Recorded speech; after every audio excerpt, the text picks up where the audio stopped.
Okay, today my guest is Warren Mosler. Warren's been a financial professional, a designer and manufacturer of motor cars, a designer and manufacturer of boats. He's also an author. His book was described by his wife as the most important book ever published.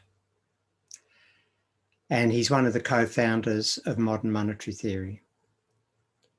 And I asked Warren to outline what he felt was the most fundamental ideas of modern monetary theory that differentiates it, but also is essential for those coming into it to grasp at the outset. So welcome, Warren.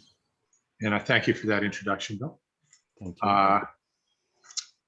So for me, the most important thing that for people understand is sequence.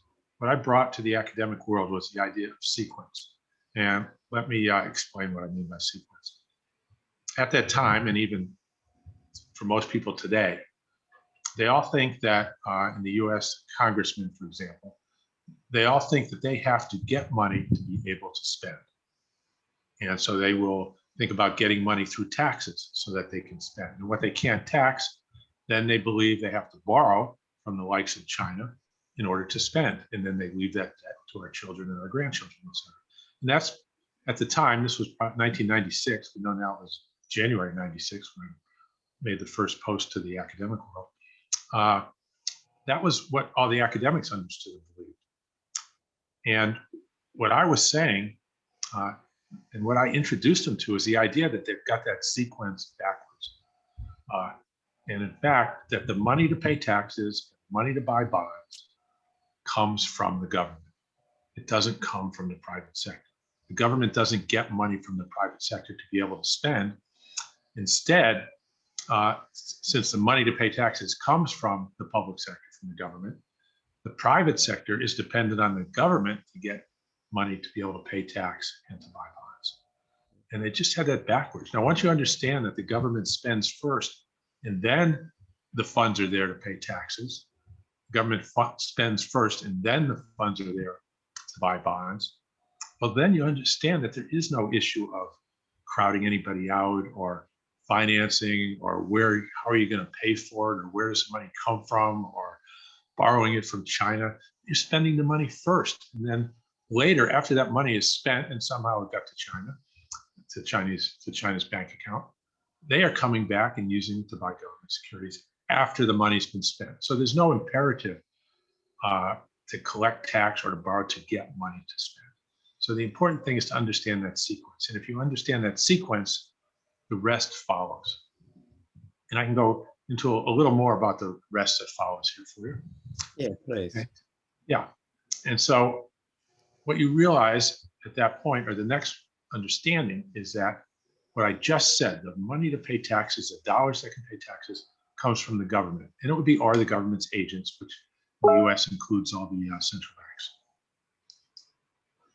banks. And that means we have a very simple case of monopoly. Okay, the government is the single supplier of the dollars to pay taxes. And so we now analyze the currency as a public monopoly, which is a very simple, straightforward analysis. And it tells us exactly what it is. It's the thing the government demands for payment of taxes. The dollar is a tax credit. The yen is a tax credit. The euro is a tax credit.